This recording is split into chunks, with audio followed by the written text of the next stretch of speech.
नमस्कार and good morning. Family business talk के अंदर आप सभी का तहे दिल से धन्यवाद। आज फैमिली बिजनेस टॉक के अंदर हम लोग बात करेंगे फैमिली डिस्प्यूट एंड डाइवर्सेस। भाइयों को बिजनेस में मजा नहीं आ रहा, बच्चों को बिजनेस में मजा नहीं आ रहा, मदर और डॉटर इन लॉ और सन, इन सबको जिंदगी में मजा नहीं आ रहा।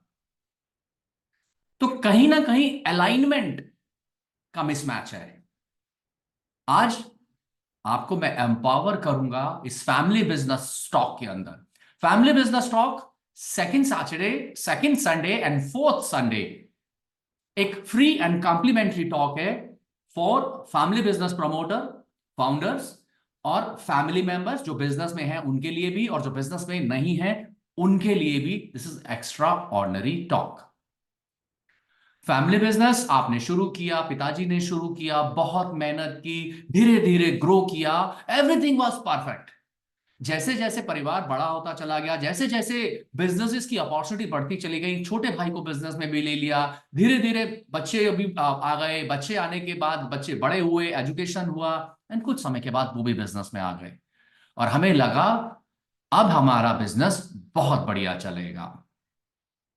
और कुछ समय के बाद हेड ऑफ द फैमिली के जाने के बाद, या अभी वो गए भी नहीं है और उनसे पहले ही परिवारों के बीच में खटासी आनी शुरू हो गई।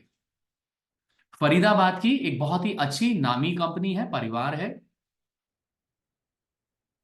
उनके पिताजी ने आज से 7 साल पहले हम लोगों के साथ कांटेक्ट किया कि राकेश जी, आप हमारे परिवार के लिए क्या कर सकते हैं, फैमिली बिजनेस के लिए क्या कर सकते हैं, बताइए। मैं पिता हूं और मेरी 3 संतानें हैं, यानी कि 3 सन हैं और एक डॉटर है, और ये तीनों के तीनों सन मेरे राजकुमार हैं, और जैसा मैं उनको बोलता हूं वैसा ही करते हैं। और हमारा कंबाइंड बिजनेस है और अप्रोक्सीमेटली 600 करोड़ का हम बिजनेस करते हैं। और इन पूरे के पूरे परिवार को 6 घंटे की एक कस्टमाइज प्रेजेंटेशन दी गई और उसमें बताया गया कि आपको क्या क्या करना है। अब जिस पार्ट पे इनको बताया कि आपको क्या क्या करना है, पिताजी ने बोला कि हाँ हम करेंगे, तीनों सन ने भी बोला हाँ हम करेंगे। और कुछ समय और कुछ हफ्तों के बाद ये भूल गए, उस बात को भूल गए। और 2 साल के बाद पिताजी नहीं रहे। पिताजी नहीं रहे। जब पिताजी चले गए, ये जो 3 भाई थे, तीनों अलग अलग प्लांट देख रहे थे। इन तीनों प्लांट के अंदर अपना अपना प्लांट समझ के बैठ गए। भाइयों के बीच में कम्युनिकेशन खत्म हो गया। पिताजी की जो संपत्ति थी, अप्रोक्सीमेटली 25 करोड़ रुपए का लिक्विड फंड था म्यूचुअल फंड के अंदर, उनके नाम से पर्सनल प्रॉपर्टी थी, उनके पास गोल्ड था, उनके पास पीएमएस था, बहुत सारी चीजें उनके नाम से थी। वो 5 साल से आज भी डिस्प्यूट में है। ये जो 3 भाई एक ही कंपनी के अंदर काम कर रहे थे, लिमिटेड कंपनी बनाई हुई थी, एक दूसरे ने कंपनी लॉ ट्रिब्यूनल के अंदर एक दूसरे के अगेंस्ट में, मिसमैनेजमेंट ऑफ फंड के अगेंस्ट में कंप्लेंट डाली हुई है। कंपनी लॉ बोर्ड ने एक इंडिपेंडेंट डायरेक्टर अपॉइंट किया हुआ है। ये तीनों भाई ना तो अपनी पर्सनल लाइफ जी पा रहे हैं और ना ही ये बिजनेस की लाइफ जी पा रहे हैं। इन तीनों के बच्चों में से 2 के बच्चे फैमिली बिजनेस के अंदर है, जो कि सफोकेशन फील कर रहे हैं। इनकी जो वाइफ है, इनकी जो डॉटर इन लॉ है, अपनी जिंदगी को एंजॉय नहीं कर पा रहे हैं। एक जोर का झटका था जो धीरे धीरे से लगा। द प्रमोटर और जो फैमिली मेंबर्स हैं, नॉर्मली उन्हीं के हाथ में बिजनेस का कंट्रोल होता है, उन्हीं के हाथ में मैनेजमेंट होती है। यानी कि कंपनी के मालिक हैं, कंपनी के शेयर होल्डर हैं, कंपनी की मैनेजमेंट है, वो प्रमोटर्स के हाथ में होती है। प्रमोटर्स या क्लोज फैमिली मेंबर्स के। आपके केस में भी आपके बच्चों के नाम पे होगी, आपके भाइयों के नाम पर होगी, आपके क्लोज फैमिली नेट के बीच में है। और परिवार तो लेकिन बहुत बड़ा है। परिवार तो बहुत बड़ा है। तो क्या होता है जब कभी भी डिस्प्यूट आता है फैमिली बिजनेसेस के अंदर, फैमिली के अंदर, बिजनेसेस के अंदर, तो क्या होता है? सब कुछ हिल जाता है, रिलेशनशिप हिल जाते हैं, बिजनेस हिल जाता है, रेगुलर इनकम हिल जाती है, फ्यूचर के रिलेशन खराब हो जाते हैं, हेल्थ खराब हो जाती है। बहुत सारे ऐसे एरियाज हैं जो ऐसा लगता है अब हमारे कंट्रोल में नहीं है। उसको कंट्रोल में लेके आना है, आज के इस सेशन की मेरी पावर है। Thus, when a dispute arise in the promoter की family, the jolt also be felt by, जो ये जो झटका होता है ना, ये झटका सिर्फ जो बिजनेस कर रहा है उनके लिए नहीं होता। फैमिली मेंबर जो बिजनेस के अंदर हैं, उनके लिए तो ये सदमा होता है और डिप्रेशन में चले जाते हैं वो लोग, और दवाइयां चलती हैं और जिंदगी को एंजॉय नहीं कर पाते। लेकिन सबसे बड़ा इंपैक्ट आता है family member not in business, आप लोगों की स्पाउसेस, बच्चे, daughter in law, even the future generation जो भी पैदा भी नहीं हुई है। Family member not in business, उनको भी बड़ा जोर का झटका लगता है जब फैमिली डिस्प्यूट आते हैं इन द फैमिली बिजनेसेस। और भी जो स्टेक होल्डर हैं, कंपनी के शेयर होल्डर्स हैं, उनको भी झटका लगता है, टीम को झटका लगता है, क्योंकि टीम मजे ले रही होती है। और जब टीम मजे ले रही होती है, जो सीरियस टीम मेंबर्स होते हैं वो ऑर्गेनाइजेशन को छोड़ के चले जाते हैं। उनको लगता है ये लाला कंपनी है, ये ग्रो नहीं कर रही, हमें किसी ऑर्गेनाइज सेक्टर के पास जाना चाहिए। और डे बाय डे ये लड़ते जा रहे हैं, लड़ते जा रहे हैं। तो हम अच्छे टीम मेंबर्स लूज कर देते हैं, हम अच्छे सप्लायर यूज कर देते हैं, हम अच्छे वेंडर यूज कर देते हैं, और अदर स्टेक होल्डर यूज कर देते हैं। इन सभी स्टेक होल्डर को बनाने में जिंदगी लग जाती है। परिवार को बनाने में, बिजनेस को बनाने में, supplier, vendor, product, team, other stakeholders को बनाने में 10-10, 20-20, 25 साल लगते हैं। और एक जोर का झटका धीरे से लगता है और ऐसा लगता है कि सब कुछ हिल गया जब बच्चे कान में आके बोलते हैं, पापा बिजनेस में मजा नहीं आ रहा, मैं अलग कुछ करना चाहता हूं। बड़े भैया, आप जैसे काम कर रहे हो ऐसे नहीं चलता, बंटवारा कर लेते हैं अगर ऐसे ही चलना है तो। वाइफ बोलती है, सुबह से लेकर शाम तक आप बिजनेस कर रहे हैं, मेरी तरफ ध्यान नहीं दिया, it is time take a divorce. पहले होता था यंग बच्चे डाइवोर्स लेते थे। आज की डेट के अंदर 24 साल की मैरिज लाइफ, 27 साल की मैरिज लाइफ, 30 साल की marriage life, now husband and wife want separation. और बच्चे कह रहे हैं बहुत अच्छी बात होगी, सेपरेशन ले लीजिए। अब अगर ये सेपरेशन आ गया तो क्या करें, और सेपरेशन को हमारी लाइफ के अंदर नहीं लेके आना तो क्या करें। इन दोनों के सॉल्यूशंस को रिसीव करने के लिए तैयार नहीं है। लाइफ है, उथल पुथल रहेगी। कभी आपको लगेगा I am on the top of the world, और कभी ऐसा लगेगा ओहो ये तो परिवार हिला पड़ा है, मेरा मेरा बिजनेस भी हिला पड़ा है, मेरी टीम भी हिली पड़ी है। पूरे के पूरे बिजनेस को एक ही बंदा कमांड कर रहा है, और वो मेरे फैमिली से नहीं है, वो तो मेरे किसी दूर के रिश्तेदार को है। और वो जो दूर का रिश्तेदार, वो जो टीम मेंबर है, वो हमें डिक्टेट कर रहा है। और जो मेरे बच्चे हैं, दे आर नॉट एंजॉइंग, मेरी जो फैमिली है, they are not enjoying. We need financial resilience, ये आपको बिल्ड करना पड़ेगा। फाइनेंशियल रेजिलियंस का क्या मतलब है, ये इंडिविजुअल की एबिलिटी है in coping with the financial shock, या फिर recovery from the financial difficulties. भाइयों ने बोला हमें अलग होना है, वाइफ ने बोला हमें अलग होना है। एक जीएसटी का बहुत बड़ा इनकम टैक्स का नोटिस आ गया, 100 करोड़ का नोटिस आ गया, और उसके अंदर पर्सनल प्रॉपर्टी तक अटैच होने की बात आ गई। भाइयों भाइयों में नहीं बन रही, और पिता ऊपर से परेशान है, ये हो क्या रहा है। सिर्फ यही शॉकिंग इवेंट नहीं है, शॉकिंग इवेंट फैमिली बिजनेस के अंदर फैमिली डिस्प्यूट्स भी हैं। दो भाई हैं, बिजनेस बहुत अच्छा कर रहे हैं, लेकिन उनकी वाइफ की नहीं बनती। दो भाई हैं, बिजनेस बहुत अच्छा कर रहे हैं, लेकिन उनके बच्चे जब फैमिली बिजनेस के अंदर आए तो सब कुछ टूटता हुआ नजर आ रहा है। So family dispute is the biggest concern. Relationship broken होती जा रही है। डिवोर्स कुछ फैमिलीज के अंदर ऑलरेडी आ चुका। Every week I got a call from my friend, from my client, या फिर उनके रेफरेंस से, कि राकेश भाई हम आपसे मिलना चाहते हैं। आज से 7 साल पहले, 8 साल पहले जो आपने टॉपिक लिया था और हमने आपकी वीडियो देखी थी, और उसमें आपने ना रिलेशनशिप के ऊपर और डिवोर्स के ऊपर फाइनेंशियल रेजिलियंस के लिए कुछ बातें कही थी। हमने उस समय नहीं किया, लेकिन अब पानी सर से ऊपर चला गया। अगर 8 साल पहले आपकी बात मानी होती तो शायद ये रिलेशनशिप डिटियोरेट ना होते। और अब जब डिटोरेट हो गए हैं तो हमने आपके बताए हुए चीजों को इंप्लीमेंट नहीं किया। Now the financial resilience is not there. So divorce वो भी इसमें से एक है। एक इलनेस आ गई, एक ऐसी इलनेस आ गई जहां से वापस आना मुश्किल है। हेड ऑफ द फैमिली की मिसहैपनिंग हो गई, जो कि पूरे परिवार को यूनाइटेड करके बैठा हुआ था। जॉब का लॉस हो गया, नेचुरल डिजास्टर आ गया।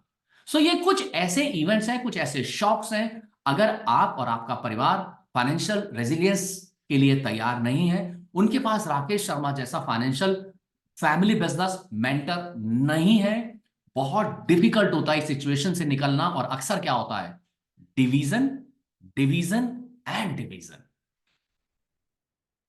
How the financial resilient your family is, कितनी कैसे है आपकी फैमिली, रेजिलियंस है या नहीं है, मतलब आपकी फैमिली मेंबर्स के अंदर इतनी एबिलिटी है, इतनी कैपेबिलिटी है कि इतने सारे शॉक्स को सहन करते हुए वापस से बाउंस बैक कर लें, बाउंस बैक कर लें। मतलब the financial implication of divorce, settlement और outcome of the family dispute can't be overlooked. ये बात नोट बांध ली जाए। मोर ओवर, फ्यूचर के अंदर मैंने आपको जो वो फरीदाबाद की केस स्टडी बताई, अब वो तीनों भाई एक दूसरे के ऊपर एलिगेशन लगा रहे हैं। एक ही बिजनेस है जहां से इनकम आती है, 600 करोड़ की टर्नओवर है, अच्छा खासा प्रॉफिट है, अच्छी खासी वेल्थ है, एवरीथिंग इज देयर। लेकिन वो जो तीन शेयर होल्डर हैं, वो जो तीन भाई हैं, वो जो तीन ऑनर हैं, वो जो तीन डायरेक्टर्स हैं, एक दूसरे के जानी दुश्मन बने बैठे हैं।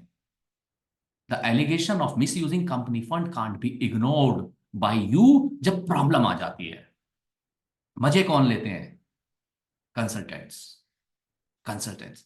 अब मैं आपके साथ एक केस स्टडी शेयर करूंगा। उस केस स्टडी के अंदर मैं आपको बताऊंगा, इतने सारे प्रॉब्लम देखने के बाद भी, इतने सारे डाउन देखने के बाद भी, वो फैमिली बिजनेस एक्स्ट्रा ऑर्डिनरी कैसे चल रहा है। उस फैमिली बिजनेस की केस स्टडी के अंदर बहुत सारे नेगेटिव पॉइंट है, लेकिन आपने नेगेटिव पॉइंट नहीं देखने। मैं आपको उस फैमिली बिजनेस के कुछ पॉजिटिव पॉइंट निकाल के दिखाना चाहता हूं, क्योंकि मैं उस फैमिली बिजनेस को बहुत क्लोजली मॉनिटर कर रहा हूं। तो आपको सिर्फ उस फैमिली बिजनेस के पॉजिटिव पॉइंट देखने हैं, और उस पॉजिटिव पॉइंट्स के अंदर मैं आपको तीन स्ट्रैटेजी दूंगा। वो तीन केस स्टडी, तीन स्ट्रैटेजीज 5,000 से ज्यादा फैमिली बिजनेस ग्रुप्स के अंदर मैं इंप्लीमेंट कर चुका हूं सक्सेसफुली। अब आपका नंबर है कि आप उसको इंप्लीमेंट करें। रीजन क्या है? हमें परिवार में डिस्प्यूट नहीं चाहिए, हमें किसी भी तरीके का कोई प्रॉब्लम परिवार में नहीं चाहिए। और अगर कभी किसी वजह से, नेचुरल कैलामिटी की वजह से या किसी भी वजह से प्रॉब्लम आती है, तो फाइनेंशियल रेजिलियंस मेरी फैमिली में कैसा होना चाहिए जिससे कि उन शॉक्स का इंपैक्ट ना पड़े। Be ready for the case study and learning from the case study. ये केस स्टडी है रेमंड्स की। ये रेमंड्स क्या है? एक नेवर एंडिंग फैमिली डिस्प्यूट है। हर 3 साल के बाद एक नया डिस्प्यूट आ जाता है, और वो डिस्प्यूट ऐसा होता है, 90% से ज्यादा फैमिली बिजनेस टूट जाते हैं। फैमिली बिजनेसेस टूट जाते हैं, और फैमिली बिजनेस टूटने का मतलब है फिर दोबारा से लोग शुरुआत करते हैं जीरो से। इस केस में भी कुछ ऐसा होगा, लेकिन इस केस के अंदर कुछ पॉजिटिव चीजें थी जो मैं आपको दिखाना चाहता हूं, जो कि पूरे कॉर्पोरेट वर्ल्ड के अंदर आज की डेट के अंदर इंप्लीमेंट की जा रही हैं, और रेमंड्स ने बहुत पहले उसको इंप्लीमेंट कर लिया था। So Raymond's never ending family dispute है। 2006 से लेके 2017 के बीच में विजयपति सिंघानिया यानी कि तीन ब्रदर्स आपस में फाइट की। 2006 में फाइट हुई। ये तीनों ब्रदर अलग अलग स्टेट देखते थे, अलग अलग जगह पे काम करते थे, लेकिन एक ऐसा डिस्प्यूट हुआ जिसको सॉल्व करने में 2006 से लेके 2017 का समय लग गया। 2017 में जाके वो डिस्प्यूट खत्म हुआ। लेकिन इस डिस्प्यूट के चलते बिजनेस ग्रो करता चला गया। मैंने आपको बोला है, मैं कुछ आपको इस केस स्टडीज के अंदर पॉजिटिव चीजें दूंगा, और आपने सिर्फ उस पॉजिटिव चीजों को ही पकड़ना है। आपके और मेरे, मेरे और आपके कुछ कार्मिक डेट्स हैं जिसको कि हमने भुगतना है, जिसको कि हमारे साथ होना है। लेकिन उस कार्मिक डेट्स का हमारी लाइफ के ऊपर, हमारे परिवार के ऊपर कोई बड़ा इंपैक्ट ना आए, वो आए और वो चला जाए, और हमारे को पता भी ना चले कि कब वो हमारे कार्मिक डेट्स हमने भुगत लिए और आगे निकल गए। That is the game, that is the game in the family business, that is the game in the in the life. So 2006 से लेकर 2017 तक भाई लोग लड़े। अब ये भाई लोगों की लड़ाई खत्म भी नहीं हुई थी।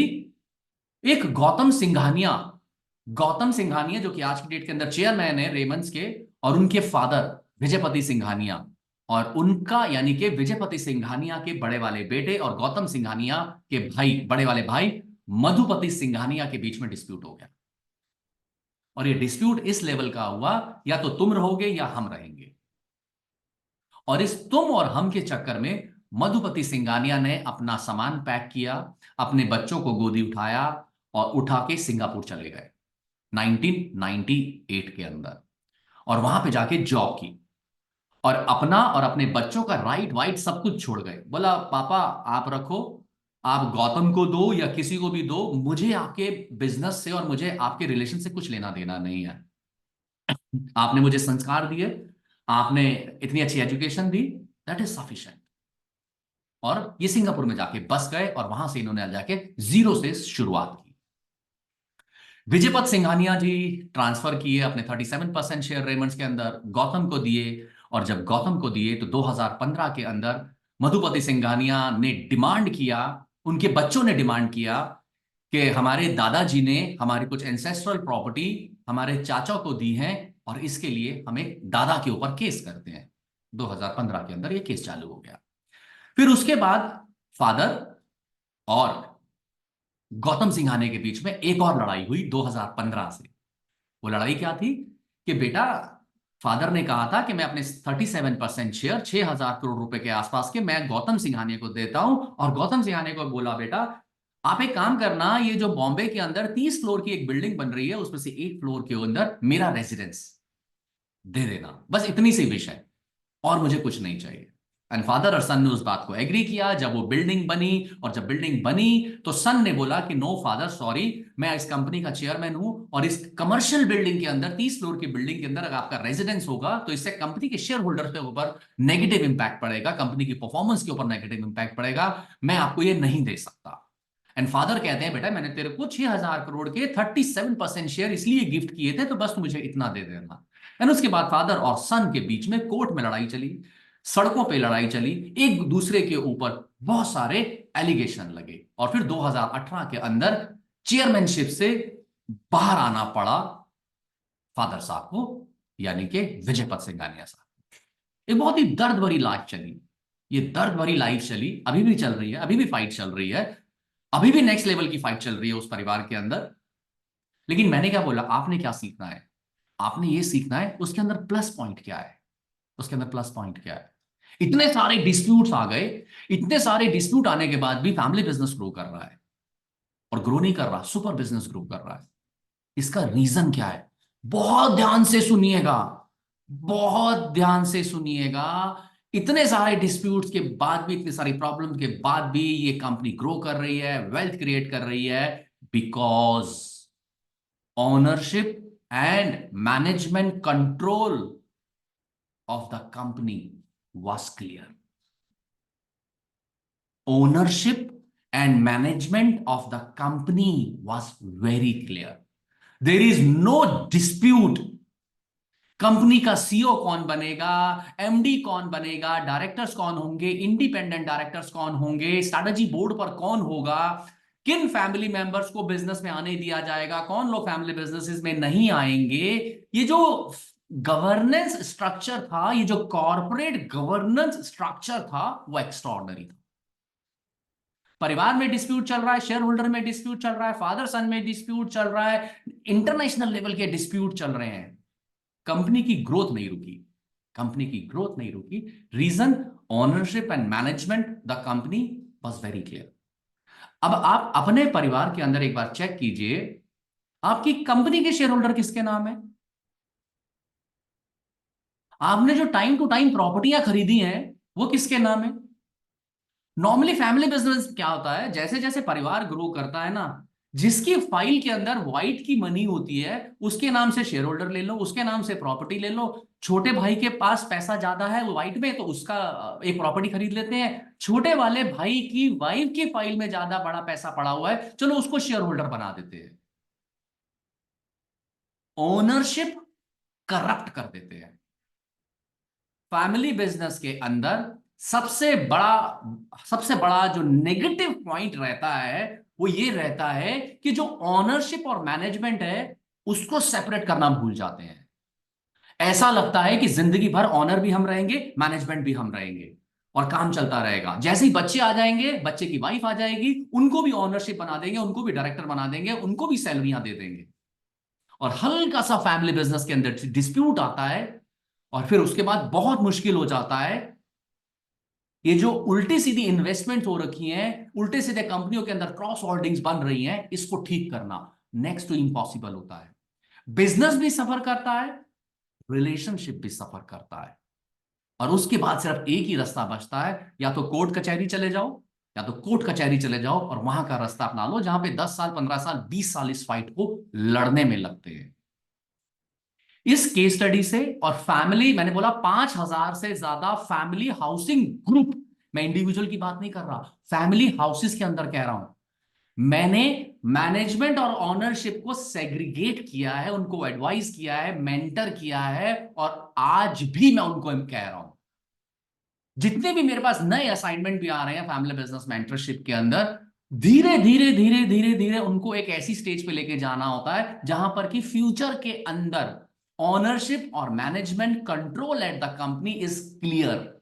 अगर बच्चों को ही ओनरशिप देनी है, इंडिविजुअल नाम पे नहीं देनी, कल बच्चे बड़े होंगे, बच्चों की शादियां होंगी, और उसके बाद फिर बच्चों की वाइफ आएगी, कुछ समय के बाद हस्बैंड और वाइफ में नहीं बनेगी, एंड देन फिर वो परिवार से, मेन परिवार से अलग होंगे, और जब मेन परिवार से अलग होंगे, अब वो पिताजी की हालत खराब हो जाएगी, क्योंकि जो कंपनी के शेयर हैं, प्रॉपर्टीज हैं, XYZ है, वो बच्चे के नाम से ली हुई है, और बच्चे के साथ उसकी वाइफ के रिलेशन अच्छे नहीं है, ये पता नहीं क्या क्या चल रहा है।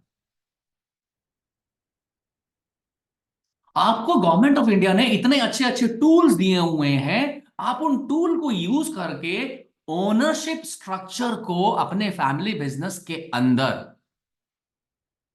कंट्रोल कर सकते हैं। आप फैमिली ट्रस्ट बना सकते हैं, आप एक LLP बना सकते हैं फॉर द वेल्थ क्रिएशंस, आप holding company, subsidiary company structure बना सकते हैं जहां पर ओनरशिप कंट्रोल कर ली जाती है, ना कि इंडिविजुअल फैमिली मेंबर्स को दी जाती है। आज से 20 साल पहले आपके परिवार के सर्कमस्टांसेस अलग थे, आज बच्चे बड़े हो गए हैं, उनकी शादियां हो गई हैं, अब उनके भी बच्चे हो गए हैं, दे आर नॉट किड्स। अब उनको भी कुछ फ्रीडम चाहिए, उनको भी क्लैरिटी चाहिए, उनको भी कुछ चाहिए, what is their KPI, what is their KRA, and what is the dashboard, and where is the professional board, and where is the professional board, जहां पर कि जो लोग फैमिली बिजनेस के अंदर हैं, या जो हमने एक्सटर्नली हायर किए हैं, कहां पर आप उनके प्रोफेशनली उनकी परफॉर्मेंस को इवेल्युएट कर रहे हो। आप तो परिवार के कुछ सदस्य या एक्सटेंडेड फैमिली के कुछ सदस्य जो बिजनेस के अंदर हैं, उनके हाथों ब्लैकमेल हुए बैठे हैं, क्योंकि जो लोग काम कर रहे हैं आप उनको कुछ बोल नहीं पा रहे हैं, और जो लोग काम नहीं करते हैं उनको भी आप कुछ नहीं बोल पा रहे हैं। तो मैंने आपको सबसे पहले क्या बोला, separate, have a clear strategy of the management control and ownership in your family business। अभी ये परिवार आगे कुछ चला भी नहीं है, और एक और डिस्प्यूट आ गया। मैंने बोला ना, हर 3 साल के अंदर इन फैमिली के साथ एक डिस्प्यूट आता है, और ये जबरदस्त केस स्टडी है। जितनी भी चीजें हम लोग अपने फैमिली बिजनेस मेंटरशिप के अंदर, मैं पिछले 27 साल से लोगों को पढ़ा रहा हूं, एम्पावर कर रहा हूं, इंप्लीमेंट कर रहा हूं, मैक्सिमम चीजें यहां से निकल के आती हैं, इस परिवार से चीजें भी निकल के आती हैं। अब क्या है, अब ये मार्शियल डिस्प्यूट आ गया, मैरिज का डिस्प्यूट आ गया, after 30 years of married life, after 25 years of plus married life, now they want separation. और सेपरेशन भी कैसा, वाइफ कहती है मैं और हमारे 2 बच्चे 75% ओनरशिप हमारे पास जानी चाहिए, और 25% शेयर होल्डिंग गौतम साहब के पास रहनी चाहिए। नंबर 1। नंबर 2, नंबर 2 एलिगेशन लगा, वाइफ ने एलिगेशन लगाया गवर्नमेंट अथॉरिटी के पास कि मेरे जो हस्बैंड है, जो चेयरमैन है कंपनी के, वो कंपनी के जो फंड है उसको मिसयूज कर रहे हैं, और ये जो कंपनी के शेयर होल्डर को मिसयूज कर, शेयर कंपनी के फंड को जो मिसयूज कर रहे हैं, इनके अगेंस्ट में केस फाइल किया जाए। इमोशनली भी टूट रहे हैं, फाइनेंशियली भी टूट रहे हैं, शेयर होल्डिंग भी ब्रेक होने के चांसेस दिख रहे हैं, एंड नंबर ऑफ अदर चीजें भी दिख रही हैं। तो अभी पिछली स्लाइड के अंदर मैंने क्या बोला, क्या आपके पास ओनरशिप कंट्रोल है? ओनरशिप कंट्रोल का मतलब क्या है, अब इस समय हस्बैंड के पास जो शेयर्स हैं वो इंडिविजुअल नाम पे है, या फिर वो कंपनी की HUF में है ना, और कई सारे शेयर होल्डर तो ऑलरेडी हस्बैंड और वाइफ के पास हैं, और वाइफ भी कंपनी के अंदर डायरेक्टर है। आप लोग भी तो बना ही देते हैं वाइफ को डायरेक्टर, शेयर होल्डर, इन्होंने, भाई साहब ने भी बना दिया था। अब वो 25 साल के बाद, मैरिज लाइफ के बाद, वो रिलेशन खराब हो गए, तो अब एज ए ऑनर वो कह रही है जो मेरे शेयर तो मेरे हैं ही हैं, हस्बैंड के भी जो शेयर्स हैं उसमें से 75% मेरे और मेरे 2 बच्चों के राइट को दिया जाए, और खुद डायरेक्टर है कंपनी के अंदर, तो वो अब एलिगेशन लगा रही है कि इन्होंने ठीक नहीं किया, और ये एलिगेशन सिर्फ इन्हीं के ऊपर नहीं लगा रही है, ये इंडिपेंडेंट डायरेक्टर्स के ऊपर भी लगा रही है, कह रही है उन्होंने भी काम ठीक नहीं किया, उनके ऊपर भी केस किया जाए। तो कुल मिला के परिवार अगेन हिल गया। तो हमारे को ओनरशिप के लिए मैंने आपको 3-4 टूल दिए हैं अपनी कन्वर्सेशन के अंदर, वो इंप्लीमेंट करने हैं। मैनेजमेंट के लिए प्रोफेशनल बोर्ड बनाना है, उनके केपीआई केआरए बनाने हैं। फैमिली बिजनेस मेंटर हायर करना है। आप लोग अपने बिजनेस की प्रॉफिट को डबल करने के लिए, ट्रिपल करने के लिए, फोर्थ करने के लिए कभी किसी मेंटर, कभी ट्रेनिंग, या कभी यूट्यूब देखते हैं, या फिर आप किसी पर्सन को हायर करते हैं। लेकिन कुछ स्मार्ट फैमिली बिजनेसेस हैं, कुछ स्मार्ट फैमिली बिजनेसेस हैं, they have a good relation, they hire professionally family business mentor. क्योंकि आपको लगता है सिर्फ बिजनेस के अंदर 4 लोग हैं जो डायरेक्टर हैं या ऑनर हैं, सिर्फ उन्हीं की ट्रेनिंग की जरूरत है। भाई साहब, जितनी ट्रेनिंग की जरूरत आपको है ना, उतनी ही जो आपके घर के अंदर वाइफ बैठी है, डॉटर इन लॉ बैठी है, सन बैठे हैं, चाहे वो फैमिली बिजनेस में है या नहीं है, उनकी एजुकेशन, उनकी उनकी जो अपग्रेडेशन है, उनकी जो फैमिली गवर्नेंस है, उनके बीच के अंदर चीफ इमोशनल ऑफिसर क्रिएट करके, फैमिली मीटिंग्स क्रिएट करके, फैमिली बोर्ड क्रिएट करके, एक फैमिली काउंसिल क्रिएट करना जरूरी है। लेकिन आप सिर्फ अपने और अपने बच्चों को नए नए कोर्सेज करा के सेल्स कैसे बढ़ानी है, प्रॉफिट कैसे बढ़ाना है, सिर्फ उसी पे फोकस करते रहेंगे तो भी बात नहीं बनेगी। तो आपको बिजनेस की कॉम्प्लेक्सिटी और फैमिली की कॉम्प्लेक्सिटी, इन दोनों को रिड्यूस करने के लिए साइमल्टेनियसली वर्क करने हैं। अभी जो मैंने टेक्निकल वर्ड्स आपके साथ बोले, कुछ इंफॉर्मेशन मैंने आपके साथ जो शेयर की, वो जो फैमिली गवर्नेंस है, जो फैमिली बिजनेस के अंदर कॉम्प्लेक्सिटी आती है, उसको कैसे रिड्यूस करना है, उसकी कुछ स्ट्रैटेजीज हैं, उसके कुछ टूल्स हैं। मैंने क्या बताया? आपके फैमिली बिजनेस के अंदर एक चीफ इमोशनल ऑफिसर होना चाहिए। ये चीफ इमोशनल ऑफिसर आपकी कंपनी का जो सीईओ है उससे अलग होना चाहिए। आपके परिवार के अंदर एक फैमिली बिजनेस बोर्ड होना चाहिए, एक फैमिली काउंसिल होनी चाहिए। किसी भी परिवार का कोई भी ग्रीवेंसेस है, कुछ नाराजगी है, कुछ डिप्रेशन है, वो खुल के सामने आना चाहिए। और उस फैमिली काउंसिल के अंदर आपका कोई फैमिली मेंटर होना चाहिए, बोर्ड मेंबर, चेयरमैन, आपके परिवार के अलावा, जिससे कि आपके बच्चे, आपकी वाइफ, आपकी डॉटर इन लॉ या other family member, those are not in business, they can openly express their feeling कि भाई मैं, बड़े वाले भैया तो ऐसे करते हैं, छोटे वाले भैया ऐसे करते हैं, ताऊ जी ऐसे करते हैं, चाचा जी ऐसे करते हैं, डॉटर इन लॉ ऐसे करती है। Have a open conversation, have a open communication. तो क्या आपके फैमिली बिजनेस के अंदर इस तरह के टूल्स फैमिली गवर्नेंस से रिलेटेड क्रिएटेड है?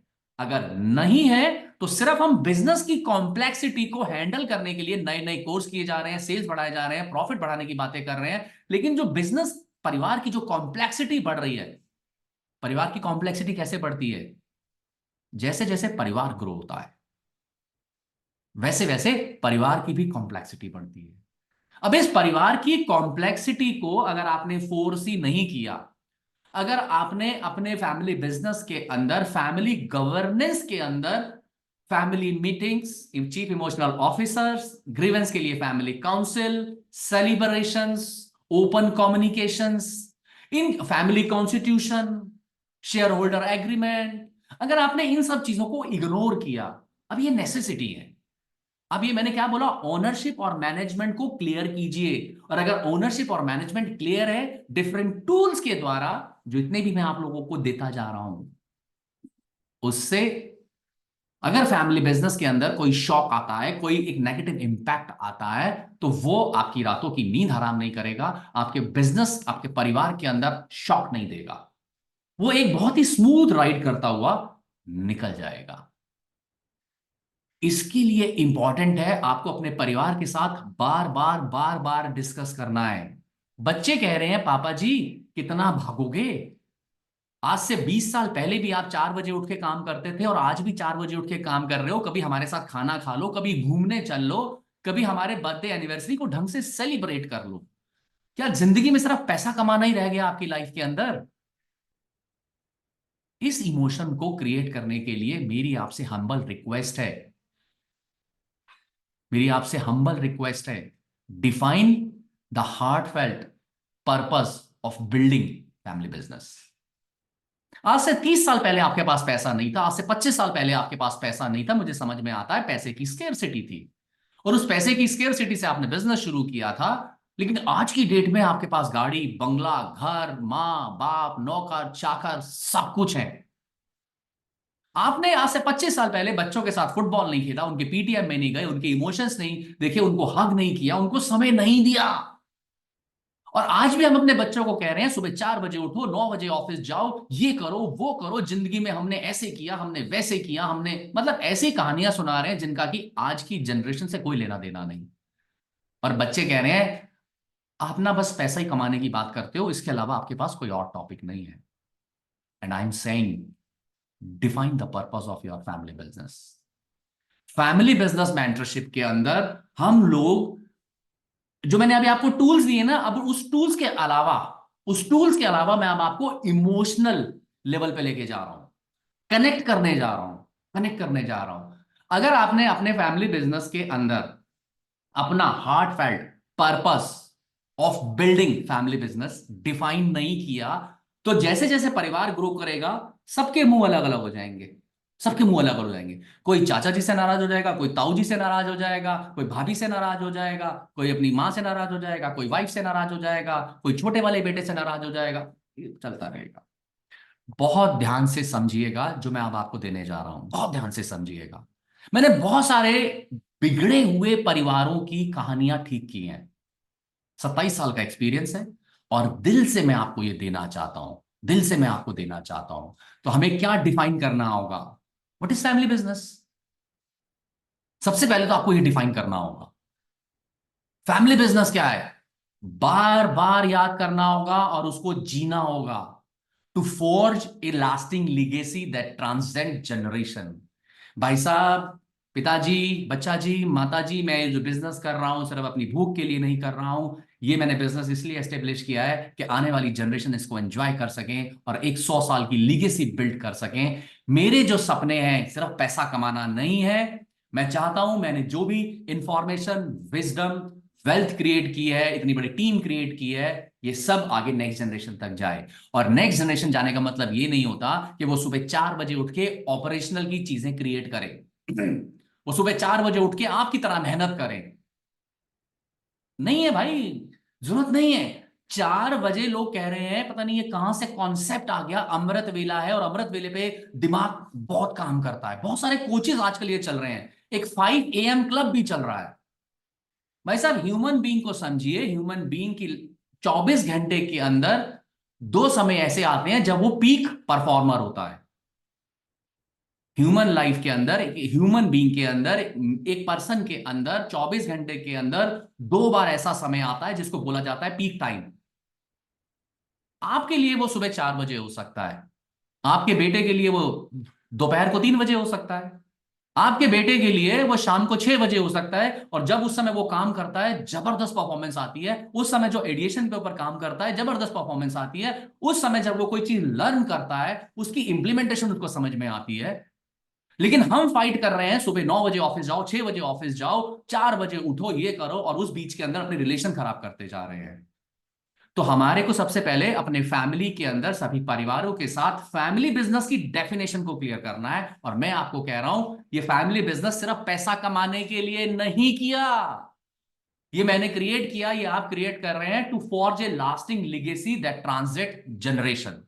Number 1। Number 2, providing not only financial prosperity.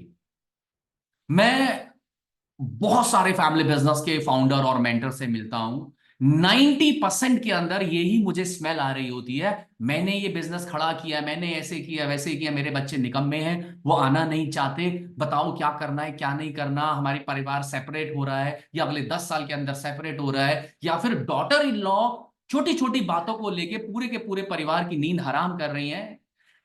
इस तरीके से अगर ये गेम बिगड़ गया ना, ये गेम बिगड़ गया तो एटलस साइकिल, वो जो केस स्टडी है, बना बनाया परिवार और बड़ा बड़ा बना बनाया बिजनेस टूट गया। वो जो एसके बांगूर है वो भी इसी का एग्जाम्पल है, टीवीएस ग्रुप है वो भी इसी का एग्जाम्पल है। उनके लिए सिर्फ पैसा पैसा पैसा पैसा पैसा पैसा पैसा ही था।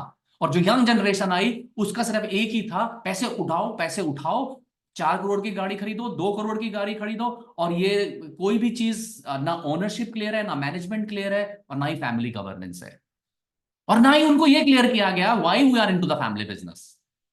सो providing not only the financial property but also, अब ये बहुत ध्यान से सुनना, बहुत इंपॉर्टेंट है, only 3% family business understand that, और वो ग्रो कर रही हैं एक्स्ट्रा ऑर्डिनरी वे में। फैमिली बिजनेस करने के लिए सिर्फ फाइनेंशियली मैटर्स इंपॉर्टेंट नहीं है, एक प्रोफाउंड सेंस ऑफ बिलोंगिंगनेस होनी चाहिए। ए प्रोफाउंड सेंस ऑफ बिलोंगिंगनेस। अरे ये जो परिवार है, ये जो पापा ने बिजनेस खड़ा किया, ताऊ जी ने बिजनेस खड़ा किया, ये हमारे लिए खड़ा किया और इसको हमारे को नेक्स्ट लेवल पे लेके जाना है। हम 4 लोग फैमिली बिजनेस के अंदर है, बाकी जो 17-18 लोग हैं वो फैमिली बिजनेस के ऊपर नहीं है, वो हमसे डिपेंडेंट है। और हम 4 लोगों के बीच में या 6 लोगों के बीच में कोई डिस्प्यूट आता है, मिसकम्युनिकेशन आता है, या आपस में हमारा बिजनेस लो जाता है, तो हम आपस में बात ओपन करेंगे, कम्युनिकेशन करेंगे और उसका सोल्यूशन निकालेंगे। बिकॉज हमने इकट्ठे रहना है, बिकॉज हमने इकट्ठे रहना है। और फाइनेंशियल मैटर तो एक छोटा सा है, इकट्ठे रहने का पर्पस उससे भी इंपॉर्टेंट है, ए प्रोफाउंड सेंस ऑफ बिलोंगिंग। पिता ने बहुत पसीना बहाया है, चाचा ने बहुत पसीना बहाया है, ताऊ जी ने बहुत बिजनेस बहाया है, मामा ने बहुत बिजनेस बहाया है इस बिजनेस को लेके जाने के लिए। तो ये एक प्रोफाउंड सेंस ऑफ बिलोंगिंग चाहिए। नेक्स्ट, क्या आपके बिजनेस के अंदर शेयर्ड वैल्यूज हैं, या सिर्फ double your profit, double your profit, double your profit की कहानी चल रही है? अरे वैल्यूज, बच्चों की कुछ और वैल्यूज है, आपकी कुछ और वैल्यूज है।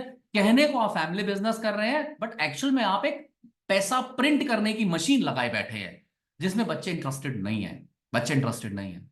So family business is a very deep subject, और इसको आपको भी समझना है और नेक्स्ट जनरेशन को भी समझना है, और परिवार के वो सदस्य जो बिजनेस में नहीं है उनको भी समझना है। तो ये शेयर्ड वैल्यू है या नहीं है आपके बिजनेस के अंदर? And a bond that unite the family members in a meaningful journey of growth and success। ये फैमिली बिजनेस है।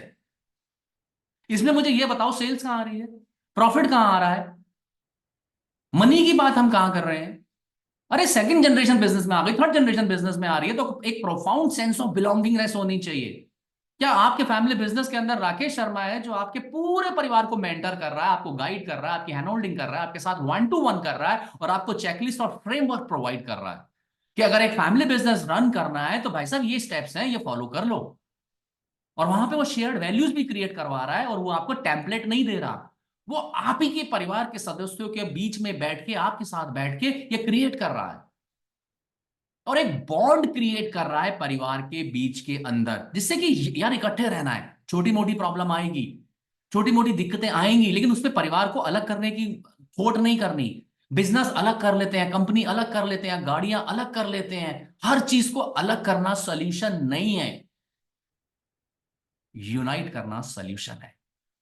तो ये था मैंने आपको बिजनेस की, फैमिली बिजनेस की। अभी मैंने बिजनेस की डेफिनेशन नहीं दी, अभी मैं आपको बिजनेस की भी डेफिनेशन देने जा रहा हूं। सो फैमिली बिजनेस की डेफिनेशन के अंदर आपको ये काम करने होंगे, और ये काम एक दिन में नहीं होंगे, आधे घंटे में नहीं होंगे, समय लगेगा, क्योंकि सॉफ्टवेयर करप्ट हुआ बैठा है।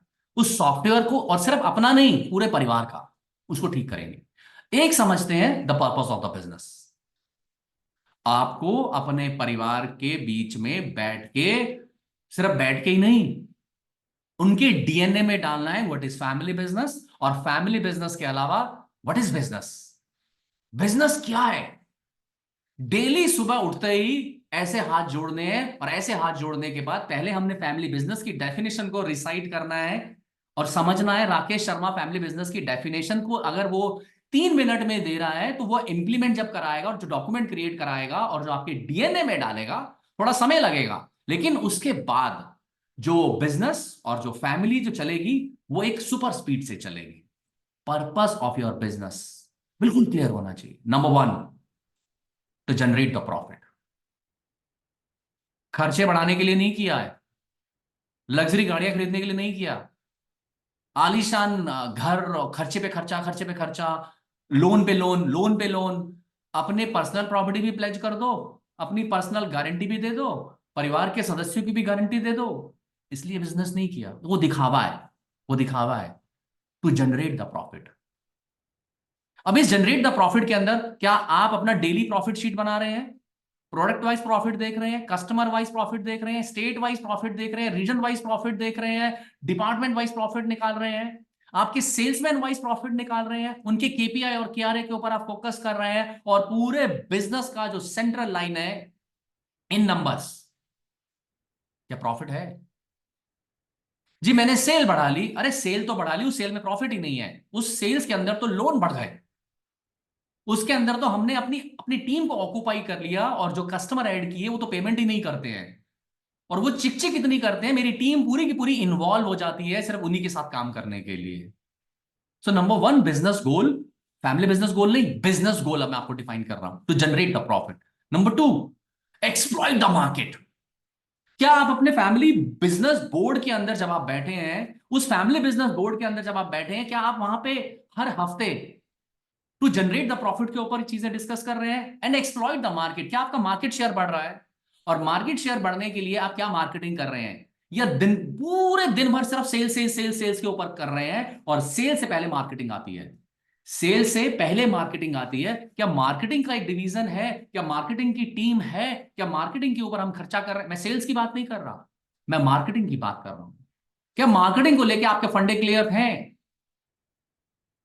एक्सप्लॉइट द मार्केट, ये बिजनेस का रूल है, ये बिजनेस का रूल है business. Number three, reward efficiency.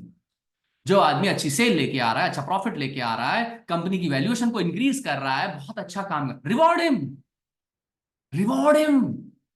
जरूरी नहीं है कि वो फैमिली बिजनेस के अंदर परिवार का सदस्य हो, आपका टीम मेंबर भी हो सकता है। और रिवॉर्ड का मतलब जरूरी नहीं है कि 10,000 रुपए का चेक या उसकी सैलरी, अरे उसको कुछ एक्नॉलेज कीजिए, अप्रिशिएट कीजिए, उसको अपनी टीम के सामने कुछ रिवॉर्ड दीजिए, उसको एक 1200 1500 1800 रुपए की शर्ट दे दीजिए, उसको एक बढ़िया सा पेन दे दीजिए, उसको उसकी वाइफ को एक अच्छी सी मूवी टिकट दे दीजिए, और पूरे के पूरे अपने डिवीजन को बताइए व्हाई यू रिवॉर्ड हिम। क्योंकि जितना जिस चीज को आप अप्रिशिएट करोगे, वो आपके बिजनेस के अंदर उतना ज्यादा ग्रो करेगा। सो बिजनेस का पर्पस है generate your profit, exploit the market, opportunities create करना, reward the efficiency, and develop the organisation capacity. Develop the organisational capacity, इसका क्या मतलब है? एक तरफ डॉग खड़ा है, एक तरफ ये ह्यूमन खड़ा है। एक तरफ डॉग है, एक तरफ ये ह्यूमन है, और ये डॉग बहुत खतरनाक है, ये डॉग बहुत खतरनाक है, और ह्यूमन नॉर्मल है। ये दोनों साथ खड़े हैं, इन दोनों के अंदर पावरफुल कौन है? इन दोनों के अंदर पावरफुल डॉग है, क्योंकि वो ह्यूमन को फाड़ देगा। अब इस ह्यूमन के पास में एक इलेक्ट्रॉनिक डंडा है, इस ह्यूमन के पास में एक गन है, इस ह्यूमन के पास एक वायर है। अब ये डॉग और ह्यूमन सामने खड़े हैं। Now this human is powerful, this human is powerful because इस ह्यूमन के पास टूल है, इस ह्यूमन के पास टूल है। इस छोटी सी स्टोरी से मैं आपको क्या कहना चाहता हूं? अपने ऑर्गेनाइजेशन के अंदर अपनी टीम, अपने सप्लायर, अपने वेंडर, अपने कस्टमर को सर्व करने के लिए टूल बनाना आपकी जिम्मेदारी है, और ये पर्पस ऑफ द बिजनेस है। सिर्फ sales purchase, sales purchase, sales purchase, production production production नहीं, डेवलप द ऑर्गेनाइजेशनल कैपेसिटी। और उसमें आप और आपके बच्चे ऑपरेशनल बोर्ड पे नहीं है, डायरेक्टर नहीं है कंपनी के, स्ट्रैटेजी बोर्ड पे हैं, सिर्फ डिविडेंड लेते हैं। जितना भी कंपनी का ऑपरेशन है, वो सारे का सारा हमने एक्सटर्नल लोगों को दिया हुआ है, टीम को दिया हुआ है, और सिस्टम प्रोसेस इन सब चीजों के साथ फॉलो अप करते हैं। ना कि अपने बच्चों को यूएल या लंदन XYZ से पढ़ा के फिर दोबारा उनको हमने ऑपरेशन में घुसा दिया। बेटा 3 साल ये ऑपरेशन कर, 3 साल ये मार्केटिंग कर, और पता चला उसके बाद उनका जो दिमाग है क्लरिकल हो गया। Develop organisational capacity. Next, build the shareholder value. मैं फैमिली बिजनेस मेंटरशिप करता हूं, फैमिली बिजनेस ग्रुप के साथ करता हूं, और जब मैं उनके साथ शुरुआत करता हूं, मेरा पहला क्वेश्चन कभी कभी होता है, what is your objective of doing the family business? Sales 90% लोग बोलते हैं, 10% लोग प्रॉफिट प्रॉफिट प्रॉफिट बोलते हैं। कोई ये नहीं बोलता बिल्ड शेयर होल्डर वैल्यू। और जब आप बिल्ड शेयर होल्डर वैल्यू करोगे, आपके बिजनेस के अंदर गवर्नेंस भी आएगा, प्रोफेशनलिज्म भी आएगा, वेल्थ क्रिएशन भी आएगा। बट लिमिटेड व्यू पॉइंट के साथ बिजनेस को चलाया जाता है, जिस वजह से बच्चे फैमिली बिजनेस को एंजॉय नहीं करते, प्रोफेशनलिज्म नहीं आता। तो हमने देखना है हम कहां खड़े हैं। क्या हमारे फैमिली बिजनेस के अंदर हमने ऑनरशिप और मैनेजमेंट को सेपरेट किया हुआ है? क्या हमने फैमिली बिजनेस की डेफिनेशन जो मैंने आज दी, क्या हम उसको जी रहे हैं? जो हमें परिवार को जब समय देना है, परिवार को समय देते हैं, बिना मोबाइल बिना लैपटॉप के इकट्ठे परिवार डेली इकट्ठे खाना खाता है, एंजॉय करता है। हर 2 महीने 3 महीने में आप आउटिंग पे जाते हैं। आपकी और आपके वाइफ के रिलेशन बहुत अच्छे हैं, बच्चे के रिलेशन बहुत अच्छे हैं। आप बच्चों के साथ बैठते हैं, उनके सर पे हाथ फेरते हैं, उनको पैट करते हैं, उनको हक करते हैं। और आपने अपने बच्चों को बताया हुआ है, बेटा मेरी वैल्यू सिस्टम के अंदर सबसे पहले मेरी हेल्थ है, फिर मेरा परिवार है, और फिर उसके बाद बिजनेस है। अब अगर ये वैल्यू सिस्टम आप फॉलो कर रहे हैं, ये वैल्यू सिस्टम के साथ आप जीते हैं, तो आपकी टीम, आपके बच्चे, आपके अदर स्टेक होल्डर आपको हीरो समझेंगे। और आप, जो मैंने फैमिली बिजनेस की डेफिनेशन दी और द बिजनेस की डेफिनेशन दी, उसको अचीव करने के लिए एफर्टलेसली काम करेंगे। एफर्टलेसली काम करेंगे, जहां पर कि आपको बहुत ज्यादा मेहनत की जरूरत नहीं पड़ेगी, बहुत ज्यादा की मेहनत की जरूरत नहीं पड़ेगी। तो जितनी चीजें मैंने अभी आपके साथ शेयर की, अब अगर आपको ये सारी चीजें खुद करनी है, आप ये मान के चल रहे हैं कि राकेश भाई एक एक ना एक सिंगल पेज पे चार्ट दे दो कि मैं आज अपने परिवार के अंदर कहां चैलेंज है मेरे को, और मेरी मेरी थॉट के हिसाब से उस चैलेंज को कैसे दूर करना है, उसको मैं थोड़ा सा राइट डाउन करना चाहता हूं। और मैं मेरे हिसाब से अगले 3 महीने के अंदर मेरी ये प्रॉब्लम सॉल्व हो जानी चाहिए, मैं इस लेवल पे आ जाऊं। और उस चार्ट को बनाने के बाद आप में से बहुत सारे फैमिली मेंबर्स या फैमिली के जो प्रमोटर्स हैं, इस प्रोग्राम को जो वॉच कर रहे हैं, ऑलरेडी मेरे साथ फैमिली बिजनेस मेंटरशिप के अंदर है। तो मैं अब आपको एक चार्ट दे रहा हूं सिंगल पेज के ऊपर। मैंने पिछले 30-35 मिनट तक मैंने आपको जितनी भी चीजें बोली है ना, वो बहुत ही टेक्निकल भी थी, लेकिन मैं उसको बहुत सिंपली आपको बोल गया। अब मैं उसको आपको एक सिंगल चार्ट के अंदर, मैं अब आपके लिए स्पेशल गिफ्ट आपको मैं दे रहा हूं। प्लीज आप उसको बनाइए, और उसके बाद जहां पर आप लोग मेरे साथ ऑलरेडी फैमिली बिजनेस मेंटरशिप के अंदर हैं, वहां मेरे से डिस्कस कीजिए ऑफलाइन कि राकेश भाई ये हमारी प्रेजेंट स्टेटस है, आज हम यहां खड़े हैं और ये वाली प्रॉब्लम अभी भी हम चैलेंज कर रहे हैं, और मेरे हिसाब से ये आता है। नाउ लेट्स डिस्कस कि इसको कैसे करना है, और गाइड मी। तो हम पहले देखेंगे हमारा पर्पस क्या है, फिर हम डिस्कवरी करेंगे वहां तक जाना कैसे है, चैलेंज क्या है। अगले 1 साल 2 साल 3 साल, इसके अंदर मैंने अपने 3 साल लिखे हैं, तो अगले 3 साल का क्या मिशन है मेरा, मेरा एनुअल रिव्यू क्या है। एनुअल रिव्यू का मतलब है क्या माइलस्टोन आपने बनाए हैं, और उस माइलस्टोन के अंदर आपको क्या प्रॉब्लम्स आ सकती हैं, यानी कि ऑब्स्टेकल्स, और उस ऑब्स्टेकल को दूर करने के लिए क्या एक्शन पॉइंट है, और उसको मैं कैसे मेजर करूंगा। और इसको आप मेरे साथ गेम खेलिए 90 डेज। 90 डेज का गेम खेलिए, अपना बनाइए कि मैं ये करना चाहता हूं, और उसके अंदर सक्सेस क्राइटेरिया भी लिखिएगा कि this is my success criteria. अगर आप चाहते हैं कि भाई मेरे बच्चे अब बड़े हो गए हैं और मैं बिजनेस से एग्जिट चाहता हूं, तो मेरे को एक काम कीजिए कि मेरे ना एस्टेट इक्वलाइजेशन पॉलिसी बना दीजिए। एस्टेट इक्वलाइजेशन पॉलिसी का मतलब होता है मेरे 4 बच्चे हैं, मेरे 3 बच्चे हैं, उनके बीच में ना प्रॉपर तरीके से एसेट्स डिवाइड हो जाए, उनमें कोई मनमुटाव ना आए। तो मुझे वो रोड मैप दिखाइए, मुझे वो मुझे पाथ दिखाइए जहां पर कि मैं उनके साथ जस्टिस कर सकूं कि हमने एक पर्टिकुलर डेट के अंदर एस्टेट को जो इक्वलाइज किया है, 2 भाइयों के बीच में, 2 कजन्स के बीच में, परिवार के बीच में, किस बेस पे किया है। क्योंकि जब आप विल बनाएंगे, फैमिली ट्रस्ट बनाएंगे, एक न्यू एलएलपी बनाएंगे फॉर फैमिली वेल्थ क्रिएशन, या फिर आप होल्डिंग सब्सिडी कंपनी स्ट्रक्चर में जाएंगे, तो उसका कोई बेस तो होना चाहिए कि किस बेस पे आप किसको क्या देना चाहते हैं। आप फादर हैं, आप परिवार के बड़े हैं, आपको क्या करना होगा, आपको एक एक जस्टिस के साथ चीजों को डिवाइड करना होगा। और जब आप चीजों को डिवाइड कर रहे हैं, तो आपको पता लगेगा यार मेरा छोटा वाला बेटा ना थोड़ा इसमें इस एरिया पे वीक है, तो राकेश भाई ये काम करो कि फैमिली बिजनेस मेंटरशिप के अंदर थोड़ा सा इसके ऊपर इस एरिया पे फोकस करो। और प्लस मैं चाहता हूं कि आप मेरे साथ थोड़ा सा इस सब्जेक्ट पे बैठें, क्योंकि मेरे को इसको इंप्लीमेंट करना है। ये शीट मैंने आपको जो आप सभी को दे रहा हूं, इस प्रोग्राम को इस समय more than 300 family business owners या उनके मेंबर्स इस प्रोग्राम को इस समय वॉच कर रहे हैं। आप बनाइए ना इस शीट को, और मैं आपको कह रहा हूं जो ऑलरेडी मेरे साथ फैमिली बिजनेस मेंटरशिप के अंदर है, इस शीट को बनाने के साथ मेरे साथ बैठिए, मुझे कॉल कीजिए, और मुझे कॉल करके बोलिए राकेश भाई आप जो वीकली मीटिंग ले रहे हैं या 15 दिन के अंदर जो हमारी मीटिंग लेते हैं, उसके अलावा मेरे को आपके साथ 1-to-1 करना है, और इस 1-to-1 के अंदर मैंने कुछ अपने कंसर्न निकाले हैं, और ये कंसर्न निकाल के मैंने कुछ पॉइंट लिखे हैं। Now I want to discuss with you so that you can speed up the implementation. You can guide, you can give a direction, you can give a directions. And thank you so much, friends.